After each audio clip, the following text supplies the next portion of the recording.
Yung sinabi mo kasi na si President BBM mabait at kapag ikaw ay presidente na, dapat ang maging priority mo na is yung bayan. And as a person, dapat magbago na rin yung ano mo. Magbago na rin yung iyong mga gawe, kilos, lahat. Ngayon, hindi nyo po siya na-prepare for that.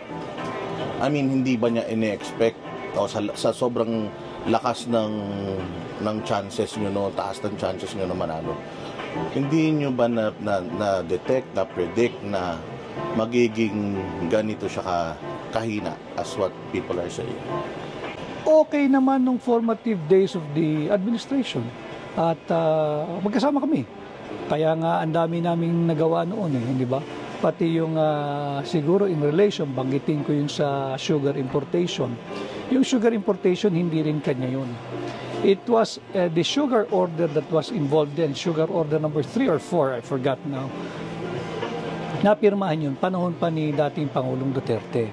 Tama yung nakalagay doon 300,000 metric tons of sugar.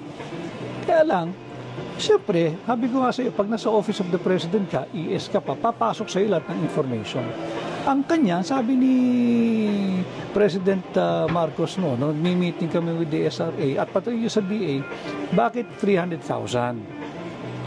Talaga bang walang asukal? Because I told him, Mr. President, yung mga producers naman ang umaaray dahil mag-aabot. Pag pinasok mo yan, matatapos silang mag-harvest, mag-mill at pwede nang magbenta, patay ito.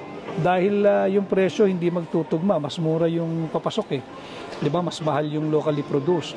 So sabi niya, sige, let's do a complete staff work. Alamin natin magkakano ba talaga yung kinakailangan ipasok. And so, trabaho. Ang daming info na pumapasok sa akin. Sabi ko, Mr. President, don't sign it yet. Dahil ang dami raw asukal na naririto. Papahanap ko lang. Series of raids ang ginawa sa mga warehouses. Ang dami naming nakuha More than 300,000 metric tons landed.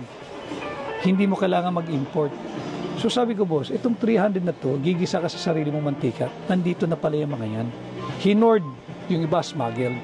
Sabi, bakit di nila i-release? Mahirapan sila mag-release kasi ang drama nila may shortage. Pag linabas mo bigla yan, nang wala pang napito mga sugar order, di may pinanggalingan yan. Either smuggled yan o hoarding yan. Either way, it will open you to criminal case, whether smuggling or economic sabotage for hoarding. Minamanipulate niyo yung presyo Umabot na ng 110 that time yata Sabi, okay, hanapin mo lahat. Nahanap. Biglang iba na kwento. Akin daw yung importation ng 300,000 metric tons. Ako nga nagpahuli. Paanong akin yung 300,000 metric tons? And I was invited by the Senate Blue Ribbon. And I went, I think twice. And they came out with a report na clearing me of any wrongdoings. Klaro yan. Pero syempre, yung spin, bago. Hindi ko rin sinagot. Bakit? I'm confident of what I did. Nasa record yan. Nasa journal ng Senate. Nasa record ng Blue Ribbon. Na sila